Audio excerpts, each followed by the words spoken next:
Hi there, it's Lucy here from Hi. Inclusive Change, and I've got a guest with me today. We are talking to Rob.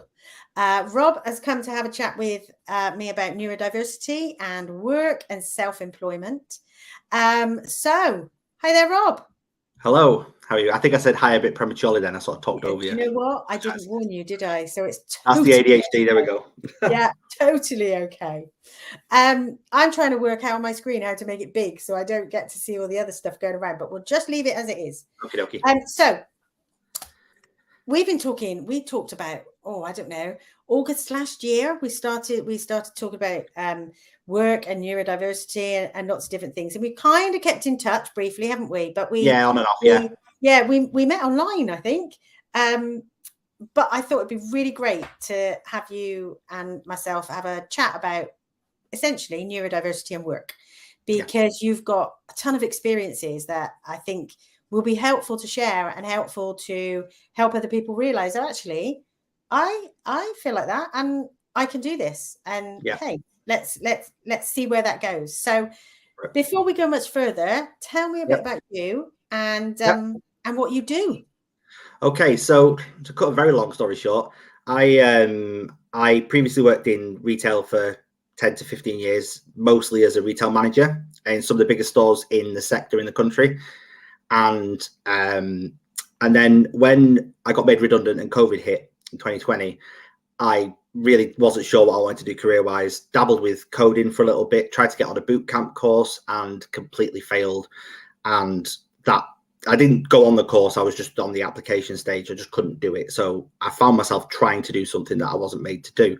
But I have an English degree, and ironically, it was my old boss actually.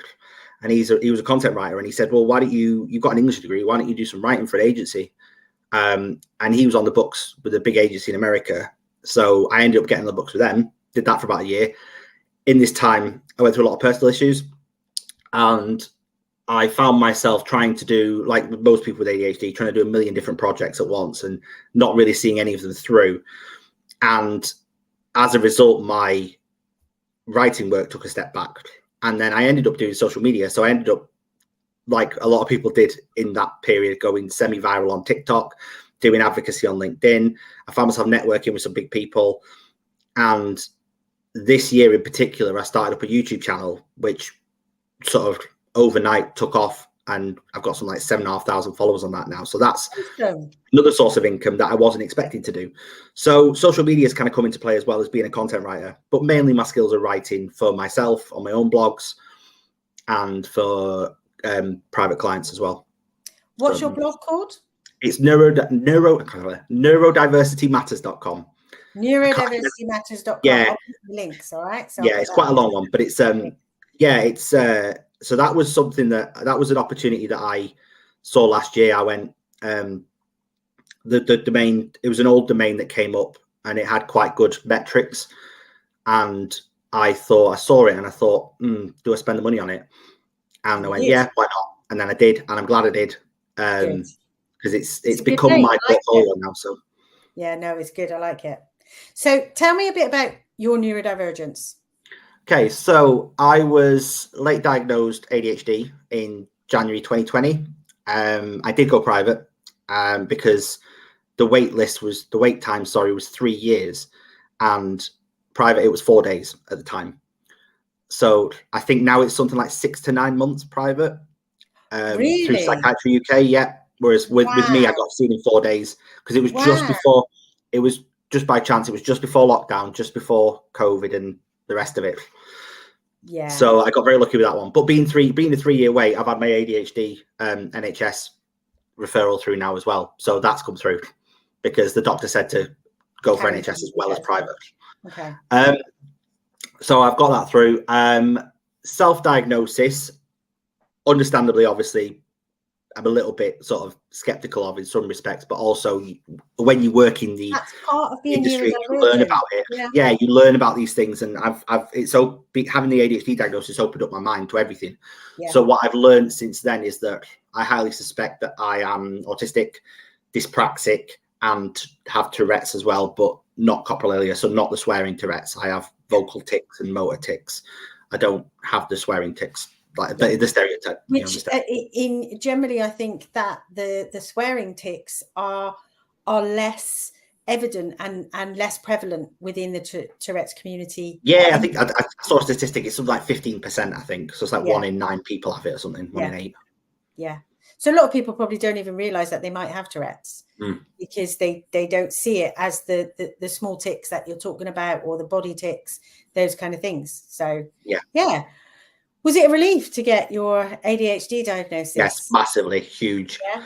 I've had so many. I mean, as a kid, I was always what I call a weird kid. Like, but I think a lot of it got hidden in the fact that I'm quite a confident public speaker. Yeah. Like one of my life goals is to do a TED talk, because I'm quite happy to get up in front of people. And I'm quite happy to get up in front of people, and I'm not afraid to talk either. So it's just been a thing. I've never. But because of that, people just assume that, the stereotypes of autism and social interaction and all this kind of thing. And I think people say about autism getting missed in girls a lot. I think for boys, sometimes even, well, actually, and girls ADHD. I think ADHD sometimes gets missed for the other way, that I'm a boy. So because I was a boy and I was a hyperactive boy. It was like boys are meant to be boisterous kind of thing, that stereotype of 20, 30 years ago. And I think because of that, my ADHD got missed, where it was just seen as part of my personality because I'm an extrovert. I think if I was an introvert and I was hyperactive, I think it might have been different.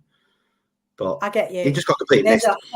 Honestly, we could do a whole hour on that topic. Yeah. We could literally take that to pieces around all those biases and stereotypes, and the gender issues around neurodiversity are incredible. In fact, you touch on so many different things, from the fact that your diagnosis was quick and relatively simple just before lockdown, and now we're in a very different place, and look at what's happened throughout that time. But back to you and back to work. All right. Yeah. So how does being neurodivergent for you impact on the way that you work, or perhaps maybe your career and jobs that you've had in the past? Yeah. So there's got a couple of dynamics to it. So having been, before the COVID happened, before diagnosis and everything in 2020, like I said, retail management. So it suited my personality in many ways, the sort of high paced environment I was in, because Meadowhall as well in Sheffield is a busy shopping centre. I did work at other ones as well, but that was where I was based mostly. And then so frantic, socializing. I've always been a people person. So again, this is probably why a lot of it got missed, certainly in my 20s. And then, like I say, as time got on and I struggled more with everyday sort of personal life, having my kids, getting married and all that kind of stuff, that in your mid to late 20s and early 30s, that was when I think emotionally, like with mental health and anxiety, took its toll. And then because of that, the other symptoms come out. The ADHD started being more prevalent, and the sort of executive dysfunction effects that come with it. So I realized that when I got made redundant and we had the lockdown and everything, it was a good chance to retrain. So I decided originally to train as a coder, and like I said, and that didn't work, and then went into writing. And one of the things I love computer coding. Computer coding. Yeah, but I couldn't get on with it. I can do bits, but like I can do website bits, but I can't, not enough to do a course on it in a career. Yeah. So writing's my thing, words. But career-wise, it has helped because I've got hyperlexia as well. So I've always had an advanced reading age. So that helped with being a writer, and I found my skills and my passion as well by the stereotypical hyperfixations, ADHD and autism. Language is my thing. I love talking about language. I've got into some heated discussions this last week on LinkedIn as well, which I won't go into this video, but about discourse in neurodiversity. So that's for another day. But but I feel so passionately about it, and I think, again, being a writer, I love learning about different things all the time as well. So like every day is different, and every client I get to write about something new, and the working for myself and having fewer pressures of the people-pleasing pressures that come with my own personality. Yes, there's an element of it in clients and transactions, but it's seen as more of a, I feel like it's a more mutual connection than having a boss, so to speak. I understand that. I still need accountability. So that's where I feel like I'm a little bit, I struggle with the so that's a gap, basically. in terms of self-employment, that can be a gap in that accountability, that somebody to rein you in, because I need that sometimes. I need people to say, stop this. You're just trying to do too many things. Just stop it, and you don't need to do that. And this will be a good option for you, that kind of thing. So if you're thinking about reasonable adjustments and things that help you to work better, what kinds of things would you recommend, or what kind of things work for you? Well, there's a few different things. So first of all, the access to work scheme, which is available for everybody in the UK who's in work, whether self-employed or not. I've had mixed results with it on a personal level, but that's for various reasons that are not necessarily to do with access to work. So I'm going through the process again at the moment, as we've been discussing in the past, and hopefully I'll be able to get funding for a support worker to help me with primarily accountability. Time management is the big one. Diary organisation. As much as I've done some myself, it's sticking to it, and that's where the accountability comes in. And also, because of, it might be a combination of my own dyspraxia and just lack of visual creativity. I really struggle to do anything that involves pictures or anything like that. So really editing, thumbnails, even sourcing stock images, trying to find like an image that I don't know what looks good and doesn't. I can't. Like I look at a stock image and think it does the job. It's like, I don't know, it's a man holding a £5 note, but like you are the words, you are the copywriter. And words, you are that person that can bring that language to life through words, and somebody else needs to do the visual stuff. Yeah, because if anybody's seen my social media, it's awful, all of it. The video editing, the content might be all right. What I'm saying in a video might be good, but the actual visual side of it is awful across the board. So we'll turn it into a podcast, and then you don't have to look at the visuals. Well, that's the thing. I'm thinking of doing a podcast. Actually, that's something that's on my list. That'll be a winner. That'll be a winner. Right. Okay. Well, I've got myself all tangled up with my own words there. Thank you so much for talking me through some of those things. I want to ask you a question though about something that's quite typical. AI and copywriting, AI and your industry basically, because there's been this explosion with one particular app, ChatGPT. And the world's gone kind of crazy for it. And when they're going crazy because you go on it and it's full and you can't get in. Yes, that's right. Yeah. Queue for like millions of people to talk to a robot. You're literally queuing to talk to a robot. But what are your thoughts about it? Well, I've actually been, since I say day one, since I started doing writing just over 2 years ago, I've been really involved in the space because on the Facebook groups, I was buying lots of tools to get started with. These, you might have heard of AppSumo. It's an online, it's like a shop for startup software. And at the time that I was on it, AI started. So I say it started really getting good, this ChatGPT, GPT-3 and all this lot. So I sort of accidentally fell into it that way. And then I started thinking, well, actually, how can I use these tools that I've spent I spent $59 on one, and I was like, well, that's just a one-off. I don't have to pay. How do I get my return on investment from it? How do I use it? I was like, how can I use this to either boost my productivity or make it beneficial in some way and help me? Because especially with having ADHD, I struggle with the just doing it sometimes side. So what I found was better for me, and this is a lot of this has been trial and error for me, is that I will, certainly for my own content, I will use AI to generate the first brief, and then I will go in and edit it afterwards. So it's more of so I'm less of a writer now and more of an editor in that respect. It's a bit different with client work, because with client work, obviously it's a paid transaction. So there may be the odd little bit here and there that I may need padding out with AI, and then I'll go and fact check it and all the rest of it and all that kind of stuff. But it's a hard one, isn't it? People have been, the thing is, like, every time there's a new technological innovation that makes life easier for people, people complain. People complain about the calculator. People complained about the car saying that, or steam engines saying, horses and all that stuff. Like, people using horses, and then they complain about the steam engine. people complained about, the light bulb and all that. People will always complain about stuff. So people complain about wind turbines, and I mean, okay, admittedly, the coal industry is a different matter, but there was always that political stuff. And also, as much as people complain about the little paperclip on Microsoft Office, nobody complains about the spell checker, and the spell checker is a very primitive form of AI. Grammarly, how many people use Grammarly? Yeah. Grammarly is AI. Grammarly is, it is not just a spell checker. Doing that job for you. It checks your sentence length. It checks your plagiarism. Unless you're going to go and search every single page on the internet for plagiarism, you can't do it. So it does help with a bit of writer's block sometimes. Yeah, definitly. Certainly idea generation. Yeah. And there are ways in which you can use it for loads of stuff, like interview prep, ask me some interview questions. Yeah. And it will do those kind of things for you. So it isn't just about research or writing. There is so much more. I mean, there's a lot of layers to it that I think are coming. It has its limitations. Like with ChatGPT, for example, I think if I'm right, the sort of data that it's used, it's old. Goes up to a certain date. So there's nothing new and fresh in there. So you can't, you still have to do your fact checking. You still have to do all these things. But at the end of the day, certainly from a disability side of it, and dyslexia is another one.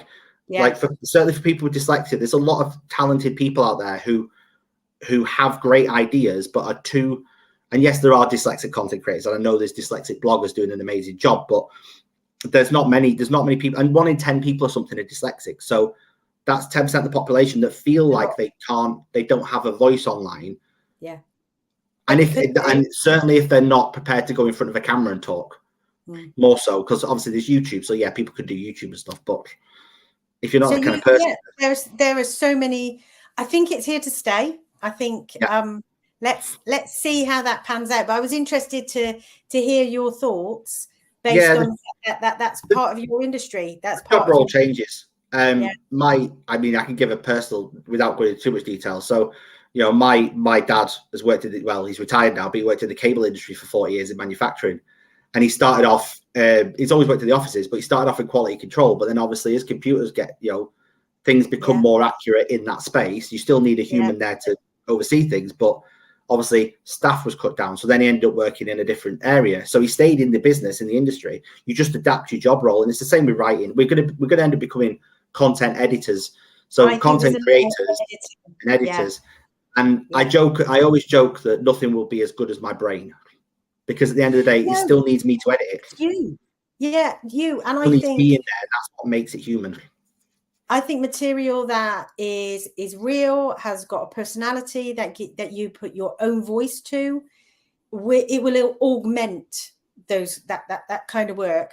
But if you merely rely on it and just churn it out, it's going to create a whole load of not very good stuff, to be quite honest with you. So your role, it may evolve, but it's still going to be there. Think of secretaries, all right?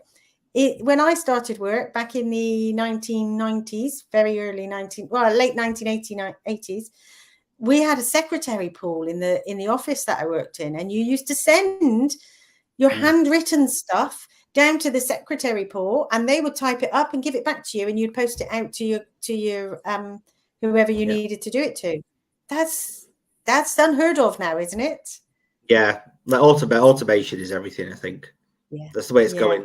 I think embrace it, don't fight it. I think I've had this conversation with a friend of mine, because my friend is anti-AI and a writer. But I think if you don't embrace it, I think you end up falling behind. There's a lot of different views, and I'm trying to listen to all of them at the moment. I don't know about you. It's just trying to assimilate it all and listen to all. But it becomes a moral thing, I think, for some people, and I think but for me, the morality is that it helps me do my job that I would struggle to do otherwise. And I imagine that's even more important for somebody with a physical disability who can't, people who rely on voice to text, for example, that kind of thing. To have the AI to constantly understand the context of what's being said, and certainly for voice, if you think about AI in voice to text, if it requires less editing as a result, because the AI is better, then that's surely we should be embracing that. We shouldn't be saying, oh, this is bad for, this is taken away from, that's just a very, in my opinion, that's a slightly ableist attitude if we're going down that route. So it's like, I'm not going to get into that argument there. Exactly. It's like, well, there's so many kind of like, I don't see the point in fighting it. Totally. I'm kind of with you. I just need to still investigate a little bit more. So thank you. I just want to say thank you for our chat. It's been amazing. I'm going to repeat, thank you. Your website is neurodiversity. Even I can't say you can't say it, yeah. Neurodiversitymatters.com. That's right, yeah. Cool. Right. I'll put a link in the comment boxes as well. Thank you very much. Thank you very much. I'm Lucy from Inclusive Change.